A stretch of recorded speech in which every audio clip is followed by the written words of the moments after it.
ಸಾವನ್ನು ಮೀರಿದ ತಾಯಿ ಮಮತೆ. ಬೆಂಗಳೂರು ಮೆಟ್ರೋ ನಿಲ್ದಾಣದ ಈ ಹೃದಯವಿದ್ರಾವಕ ದೃಶ್ಯ ನಮಗೆ ಕಲಿಸುವುದೇನು?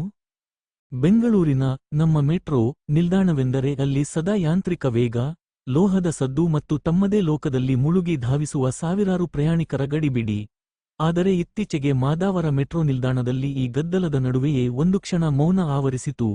ರೈಲುಗಳ ಸಂಚಾರ ನಿಂತಿರಲಿಲ್ಲ. ಆದರೆ ಪ್ರಯಾಣಿಕರ ಹೆಜ್ಜೆಗಳು ಮಾತ್ರ ಸ್ತಬ್ಧವಾಗಿದ್ದವು. ಅದಕ್ಕೆ ಕಾರಣವಾಗಿದ್ದು ಒಂದು ವೈರಲ್ ವಿಡಿಯೋ ಮಾತ್ರವಲ್ಲ, ಪ್ರಕೃತಿಯು ನಮ್ಮ ಮುಂದಿಟ್ಟ ಕರುಣಾಜನಕ ಹಾಗೂ ಅತ್ಯಂತ ಭಾವುಕ ಸತ್ಯ. ಈ ಘಟನೆಯು ಕೇವಲ ಒಂದು ಅಪರೂಪದ ದೃಶ್ಯವಲ್ಲ. ಇದು ಪ್ರಕೃತಿಯಲ್ಲಿರುವ ಪ್ರೀತಿಯ ಅಗಾಧತೆಗೆ ಮತ್ತು ಸಾವನ್ನು ಮೀರಿ ನಿಲ್ಲುವ ಮಮಕಾರಕ್ಕೆ ಸಾಕ್ಷಿಯಾಗಿದೆ. ಮಾದಾವರ ಮೆಟ್ರೋ ನಿಲ್ದಾಣದಲ್ಲಿ ಕಂಡ ಆ ದೃಶ್ಯ ಎಂತಹವರ ಕಣ್ಣಾಲಿಗಳನ್ನು ಒದ್ದೆ ಮಾಡುವಂತಿತ್ತು. ತಾಯಿ ಕೋತಿಯೊಂದು ತನ್ನ ಎದೆಯ ಮೇಲೆ ಹೊತ್ತು ಸಾಗುತ್ತಿದ್ದುದು ಜೀವಂತ ಮರಿಯನ್ನಲ್ಲ, ಬದಲಾಗಿ ತನ್ನ ಮೃತ ಮರಿಯ ಅಸ್ಥಿಪಂಜರವನ್ನು. ಶೋಕದ ಆಳ. ಮರಿ ಸತ್ತು ವಾರಗಳೇ ಕಳೆದಿದ್ದರೂ, ಅದರ ದೇಹ ಕೇವಲ ಮೂಳೆಗಳ ಅವಶೇಷವಾಗಿದ್ದರೂ, ಆ ತಾಯಿ ಮಾತ್ರ ಮರಿಯನ್ನು ಅಗಲಲು ಸಿದ್ಧವಿರಲಿಲ್ಲ. ಆ ಅಸ್ಥಿಪಂಜರವನ್ನೇ ಬಿಗಿದಪ್ಪಿ ಅದು ನಿಲ್ದಾಣದ ಆವರಣದಲ್ಲಿ ಅಲೆಯುತ್ತಿದ್ದ ರೀತಿ ಪ್ರಾಣಿ ಸಂಕುಲದ ಆಳವಾದ ಶೋಕಕ್ಕೆ ಕನ್ನಡಿ ಹಿಡಿದಿತ್ತು. ಭಾವನಾತ್ಮಕ ಸತ್ಯ. ಪ್ರಾಣಿಗಳು ಕೇವಲ ಹಸಿವು ಅಥವಾ ಭಯದಂತಹ ಮೂಲಭೂತ ಪ್ರವೃತ್ತಿಗಳಿಗೆ ಸೀಮಿತವಾಗಿಲ್ಲ. ಮನುಷ್ಯರಂತೆಯೇ ಅವು ಕೂಡ ಅಗಲಿಕೆಯ ಹಸಿ ನೋವನ್ನು ಅನುಭವಿಸುತ್ತವೆ. ಸಾವಿನ ನಂತರವೂ ತನ್ನ ಮರಿಯನ್ನು ಬಿಟ್ಟುಕೊಡದ ಆ ತಾಯಿ ಕೋತಿಯ ಸ್ಥಿತಿ, ಪ್ರೀತಿ ಎಂಬುದು ಭೌತಿಕ ಅಸ್ತಿತ್ವವನ್ನು ಮೀರಿದ್ದು ಎಂಬುದನ್ನು ಮೌನವಾಗಿ ಸಾರುತ್ತಿದೆ. ದಿನದ ಕೆಲಸದ ಒತ್ತಡ, ಮೊಬೈಲ್ ಪರದೆಗಳಲ್ಲೇ ಮುಳುಗಿದ್ದ ಮೆಟ್ರೋ ಪ್ರಯಾಣಿಕರು ಈ ದೃಶ್ಯವನ್ನು ಕಂಡೊಡನೆ ಒಂದು ಕ್ಷಣ ದಬಾದಿಸುವ ಲೋಕದಿಂದ ಹೊರಬಂದರು.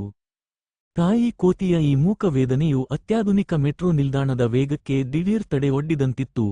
ಹಸಿ ನೋವಿನ ದರ್ಶನ. ಸದಾ ಚಲನೆಯಲ್ಲಿರುವ ನಗರದ ಮಧ್ಯೆ ಸ್ತಬ್ಧವಾಗಿ ನಿಂತ ತಾಯಿಯ ಶೋಕ ಎಲ್ಲರನ್ನೂ ವಿಷಾದಕ್ಕೆ ತಳ್ಳಿತು. ಪ್ರಯಾಣಿಕರು ಆ ತಾಯಿ ಕೋತಿಯ ಹಸಿ ನೋವನ್ನು ನಂಬಲಾಗದ ಕಣ್ಣುಗಳಿಂದ ನೋಡುತ್ತಾ ಮೌನಕ್ಕೆ ಶರಣಾದರು. ಬೆಸೆದ ಭಾವನಾತ್ಮಕ ಕೊಂಡಿ. ಹೈಟೆಕ್ ಮೆಟ್ರೋ ನಿಲ್ದಾಣದ ಯಾಂತ್ರಿಕತೆ ಮತ್ತು ಪ್ರಕೃತಿಯ ಈ ಆದಿಮ ಮಮತೆಯ ನಡುವೆ ಒಂದು ಭಾವನಾತ್ಮಕ ಕೊಂಡಿ ಏರ್ಪಟ್ಟಿತ್ತು. ಈ ದೃಶ್ಯವು ನಮ್ಮಲ್ಲಿ ಇನ್ನೂ ಜೀವಂತವಾಗಿರುವ ಮಾನವೀಯತೆಯನ್ನು ಬಡಿದೆಬ್ಬಿಸಿ, ಪ್ರಕೃತಿಯ ನೋವಿಗೆ ಸ್ಪಂದಿಸುವಂತೆ ಮಾಡಿತು. ಈ ಘಟನೆಯು ಕೇವಲ ಮಾದಾವರ ನಿಲ್ದಾಣಕ್ಕೆ ಸೀಮಿತವಾಗಿ ಉಳಿಯದೆ, ಸಾಮಾಜಿಕ ಜಾಲತಾಣಗಳಲ್ಲಿ ತೀವ್ರ ಚರ್ಚೆಯನ್ನು ಹುಟ್ಟುಹಾಕಿತು. ತಾಯ್ತನದ ಶಕ್ತಿ ಎಷ್ಟು ಅಗಾಧ ಎಂಬುದು ಈ ವಿಡಿಯೋ ಮೂಲಕ ಜಗತ್ತಿಗೆ ಮತ್ತೊಮ್ಮೆ ಮನದಟ್ಟಾಗಿದೆ. ತಾಯಿಯ ಪ್ರೀತಿ ಎಂಬುದು ಕೇವಲ ಮನುಷ್ಯರಿಗೆ ಮೀಸಲಾದ ಆಸ್ತಿಯಲ್ಲ, ಅದು ಇಡೀ ಜೀವಸಂಕುಲದ ಮೂಲಪ್ರೇರಣೆ. ಸಾಮಾಜಿಕ ಜಾಲತಾಣದ ಬಳಕೆದಾರರೊಬ್ಬರು ಹಂಚಿಕೊಂಡ ಈ ಮಾತು ಇಡೀ ಘಟನೆಯ ಸಾರವನ್ನು ಹಿಡಿದಿಟ್ಟಿದೆ. ತಾಯಿಯ ಪ್ರೀತಿಯನ್ನು ಯಾವುದೂ ಬೇರ್ಪಡಿಸಲು ಸಾಧ್ಯವಿಲ್ಲ. ಈ ಬೇಷರತ್ ಪ್ರೀತಿಯು ಭಾಷೆ, ಜಾತಿ ಅಥವಾ ಜೀವಸಂಕುಲದ ಗಡಿಗಳನ್ನು ಮೀರಿ ನಿಂತಿದೆ. ಮಗು ಕೇವಲ ಅಸ್ಥಿಪಂಜರವಾದರೂ ಆ ತಾಯಿಗೆ ಅದು ತನ್ನ ಕರುಳ ಕುಡಿಯೇ ಆಗಿರುವುದು ತಾಯ್ತನದ ಪರಾಕಾಷ್ಠೆ.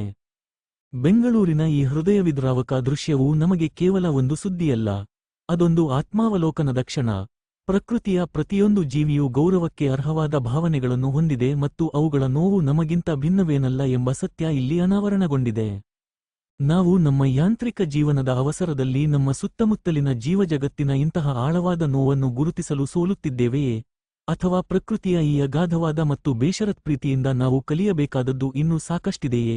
ಪ್ರಕೃತಿಯು ಆಗಾಗ್ಗೆ ಇಂತಹ ದೃಶ್ಯಗಳ ಮೂಲಕ ಮನುಷ್ಯನಿಗೆ ತನ್ನ ಅಸಲಿ ಮಾನವೀಯತೆಯನ್ನು ನೆನಪಿಸುತ್ತಲೇ ಇರುತ್ತದೆ.